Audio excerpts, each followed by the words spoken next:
नमस्कार दोस्तों, रिसेंटली भारत ने के-4 मिसाइल का सक्सेसफुली टेस्ट कंडक्ट किया है, जिसको मॉनिटर करने के लिए चाइना पिछले 2 महीने से इंडियन ओशन रीजन में गश्त लगाता रहा और भारत नोटम पे नोटम जारी करके कैंसिल करता रहा।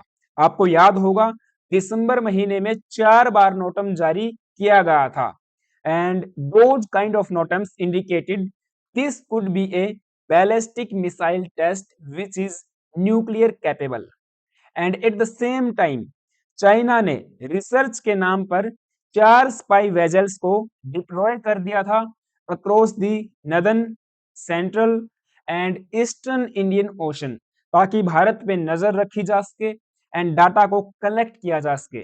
सो उसमें स्पेकुलेशंस यही थी कि ये जो रिपीटेड कैंसिलेशन हो रहा है टेस्ट का, it may be a response to increased presence of Chinese vessels in the Indian Ocean region and यहाँ पे दोनों के बीच में कोई स्टैंड ऑफ न हो जाए, इसीलिए भारत इन टेस्ट को कैंसिल करता रहा एंड पोस्टपोन करता रहा। एंड उस समय पे आप देखिए कुछ इस तरह के आर्टिकल्स पब्लिश किए जा रहे थे कि भारत और चाइना इंडियन ओशन रीजन में या कहें कि बे ऑफ बंगाल में कैट एंड माउस का गेम खेल रहे हैं। India and China playing cat and mouse games in bay of Bengal, क्योंकि एक imminent Indian ballistic missile test हो सकता है बे ऑफ बंगाल में, जो हाईलाइट करता है escalation risk in the Indian Ocean region. A possible test of India's K-4 submarine launched missile and the presence of Chinese research ships highlights how deterrence dynamics among these two nuclear armed states are making the wider Indian Ocean region more dangerous. लोगों को यही खतरा था कि यहाँ पे stand of न हो जाए इन वाटर दो न्यूक्लियर आर्म्ड कंट्रीज के बीच में। एंड भारत का कहना तो ये है कि न्यूक्लियर टेस्ट या कहें कि बैलिस्टिक मिसाइल के इस टेस्ट को हम इसीलिए कैंसिल करते रहे क्योंकि उससे पहले हमको के-4 मिसाइल के कुछ और टेस्ट भी यहाँ पे करने थे। एंड आप देखिए, जो फर्स्ट नोटम जारी किया गया था उसमें 3500 किलोमीटर का एक डेंजर जोन डिक्लेयर किया गया था एंड सेकंड नोटिस में हमने इसको रिवाइज किया एंड इस रेंज को कम कर दिया 1000 किलोमीटर। चाइना यहाँ पे कंफ्यूज होगा कि भारत करना क्या चाहता है। के-4 मिसाइल की बात करें तो इसकी रेंज 3500 किलोमीटर के आसपास है या उससे भी ज्यादा हो सकती है, बट लगातार भारत ने कभी रेंज को बढ़ाया, कभी नोटम के रेंज को कम किया, तो इससे चाइनीज वेजल्स भी काफी कंफ्यूजन में आ गई थी एंड डिले करते गए हम इस टेस्ट विंडो को। कभी दिसंबर 11 पे इसको लेके जाके रखा गया, कभी 3 दिसंबर से 6 दिसंबर रखा गया और दिसंबर 11 से 12 रखा गया। फिर आप देखिए 22 से 24 दिसंबर फोर्थ नोटम यहाँ पे जारी किया गया था एंड ये 22 एंड 23 के बीच में फाइनली 23 दिसंबर 2025 को हमने के-4 या कलाम 4 मिसाइल का 8th टेस्ट सक्सेसफुली कंडक्ट कर लिया है।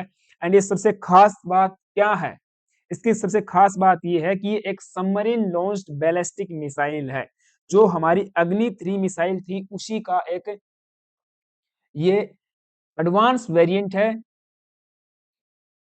या ये कहें कि एक मॉडिफाइड वेरिएंट है, जो कि अंडर सी लॉन्च किया जा सकता है किसी सबमरीन से। सो एक सबमरीन बेस्ड बैलिस्टिक मिसाइल है which is nuclear capable and जिसकी रेंज 3500 किलोमीटर 3500 किलोमीटर बताई जा रही है, जिसकी जद में इंटायर इंडियन सब कॉन्टिनेंट आता है। चाइना का बीजिंग शहर भी इसकी जद में आता है।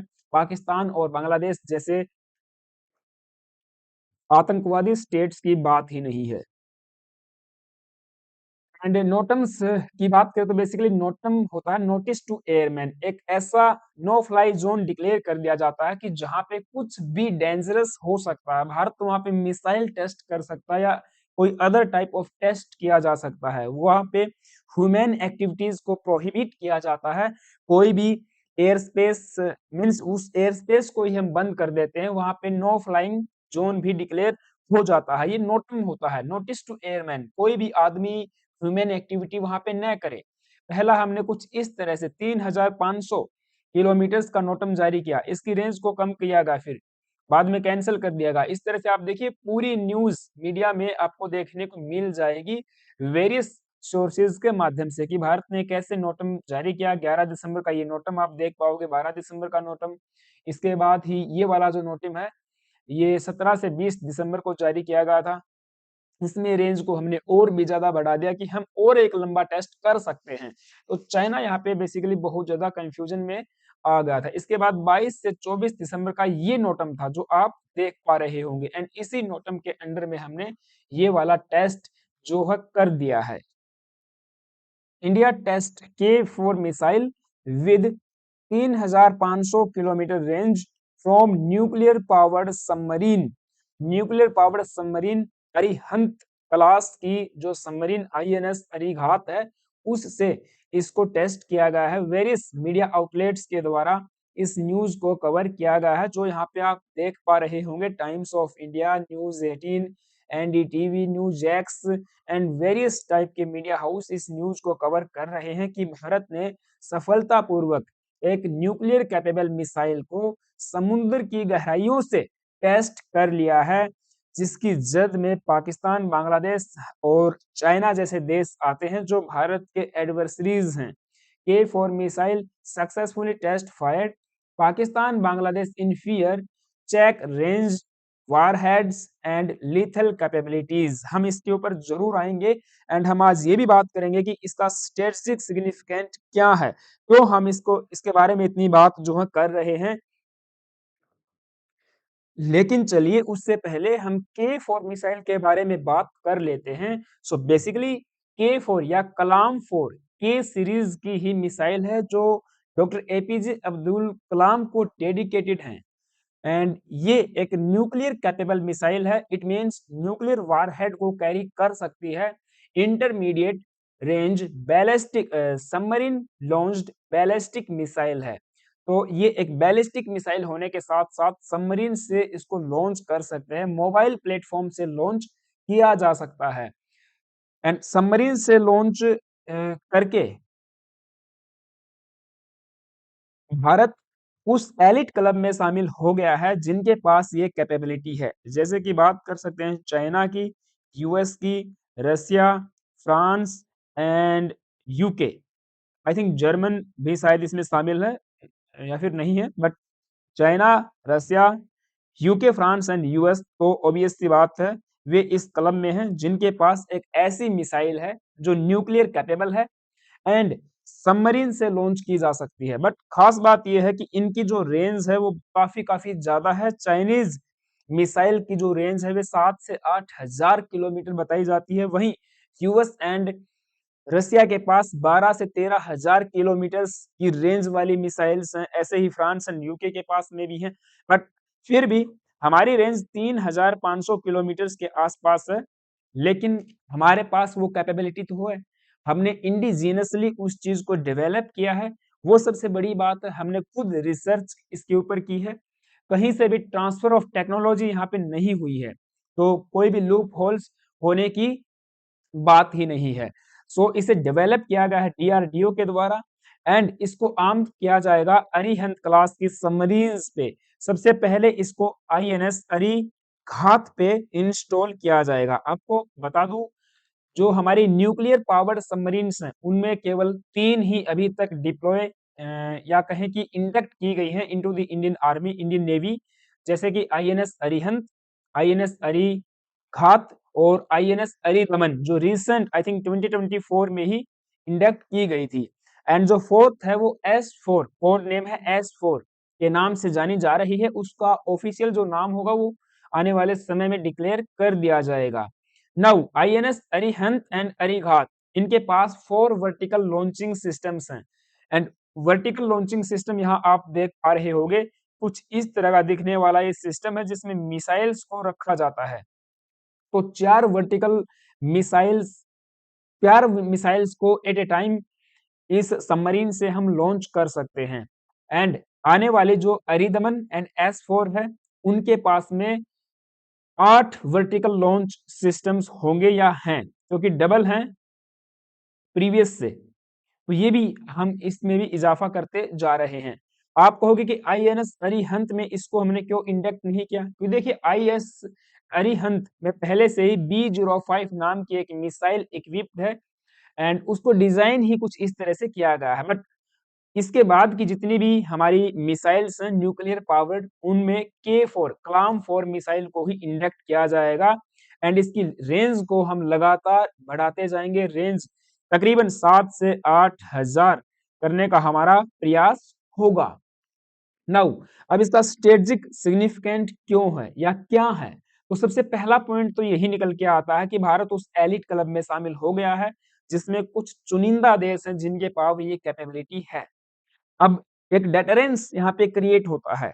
चाइना न्यू दिल्ली को अटैक करने से पहले या भारत के किसी भी मेट्रोपॉलिटन सिटी को अटैक करने से पहले सोचेगा कि हाँ भाई भारत के पास में भी 3,500 किलोमीटर वाली एक मिसाइल है जो बीजिंग को टारगेट कर सकती है from Indian Ocean region, Indian Ocean से या साउथ चाइना सी से, या अब देखिए उस वाटर से कहीं पर भी हम सबमरीन को लेके जाके चाइना के प्रोमिनेंट सिटीज को टारगेट कर सकते हैं, तो एक डेटरेंस यहाँ पे क्रिएट होता है।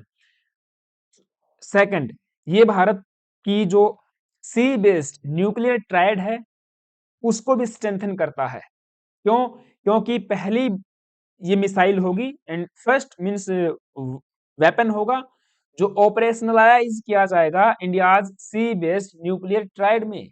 अब ये क्या चीज है, देखिए न्यूक्लियर ट्रायड की अगर हम बात करें तो बेसिकली इसमें 3 प्रकार के वेपन्स को शामिल किया जाता है। ICBM intercontinental ballistic missiles, SLBM submarine launched ballistic missiles and strategic bombers with nuclear bombs and missiles. तो 3 प्रकार के वेपन्स को मिला के न्यूक्लियर ट्रायड बनता है, उसमें ये पहला है। आने वाले समय में स्ट्रेटेजिक बॉम्बर्स एंड आईसीबीएम को भी हम शामिल करने वाले हैं। Sea based, land based and air की बात करें वो हमारे पास पहले से ही है, हम उसके ऊपर काफी लंबे समय से प्रयास करके उसको बना चुके हैं। यहाँ पे बात हो रही है नेवल वेरिएंट्स की, तो जैसे K4 हमारी अग्नि 3 का ही नेवल वेरिएंट है। हाँ, उसकी रेंज यहाँ पे इंक्रीज करने का प्लान अभी चल रहा है। So these 3 pronged military forces structure make the nuclear triad. Second, ये अकोमोडेट करता है भारत के उस क्रेडिबल सेकंड स्ट्राइक कैपेबिलिटी को जो भारत की न्यूक्लियर डॉक्ट्राइन से अलाइन है। अब ये सेकंड स्ट्राइक का कैपेबिलिटी क्या है, सो इसको भी समझ लीजिए। बेसिकली ये एक रिटालिएटरी स्ट्राइक होती है, इसको आप रिटालिएटरी स्ट्राइक कैपेबिलिटी भी कहते हैं या सेकंड स्ट्राइक कैपेबिलिटी भी कहते हैं। It is a country's assured ability to respond to the nuclear attack with powerful nuclear retaliation against the attacker or adversaries. So nuclear deterrence में एक विटल कंडीशन को ये क्रिएट करता है। सेकंड स्ट्राइक हमारी इससे मजबूत होती है। एंड फोर्थ स्ट्रेटेजिक पॉइंट, आपको पता है कि भारत लंबे समय से two front threat from external adversaries face कर रहा था, बट रिसेंट ईयर्स में ये सिनेरियो चेंज हो चुका है। अब आज के समय एक्सपर्ट्स, पॉलिटिकल एनालिस्ट एंड जो डिफेंस एनालिस्ट हैं वे 3 फ्रंट, इवन 3.5 या कई बार 2.5 फ्रंट की बात करते हैं। जो 3 फ्रंट की बात कर रहे हैं उसमें सबसे पहला फ्रंट है चाइना, जो कि हमारे नॉर्थ एंड ईस्टर्न रीजन से आएगा। सेकंड फ्रंट है पाकिस्तान जो कि वेस्टर्न डायरेक्शन में बैठा हुआ है। एंड कई बार एक्सपर्ट्स, मैं आपको बता दूं, तीसरे फ्रंट को कंसीडर करते थे भारत की इंटरनल डिस्टरबेंस, जो इंटरनल इंसर्जेंसी है, नक्सलिज्म है भारत में एंड कुछ ऐसे आतंकवादी आज के समय भारत के अंदर भी बैठे हुए हैं जिन्हें हम पहचान नहीं पा रहे हैं। तो वो एक थर्ड फ्रंट क्रिएट करेगा भारत के लिए उस सिनेरियो में जब हम एक्सटर्नल एडवर्सरीज से एक्सटर्नल थ्रेट फेस कर रहे होंगे टू फ्रंट पे, तो ये तीसरा फ्रंट खड़ा हो जाएगा।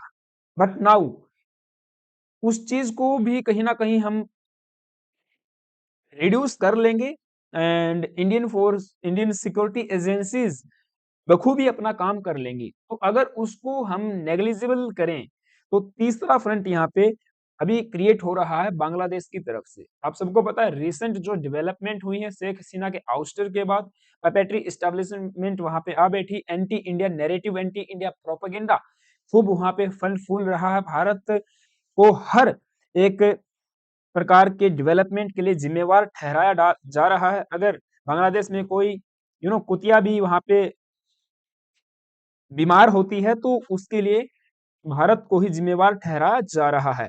उनको ये नहीं पता कि 1971 में क्या हुआ था, वो चीजें भूल जा रहे हैं। तो पॉसिबिलिटी ये है कि बांग्लादेश पाकिस्तान के साथ मिलकर कुछ अलग ही खिचड़ी यहाँ पे पका रहा है। पाकिस्तान एंड बांग्लादेश, रिसेंट हमने इस पे सेशन भी किया था कि दोनों देश डिफेंस डील करने पे तैयार हो गए हैं।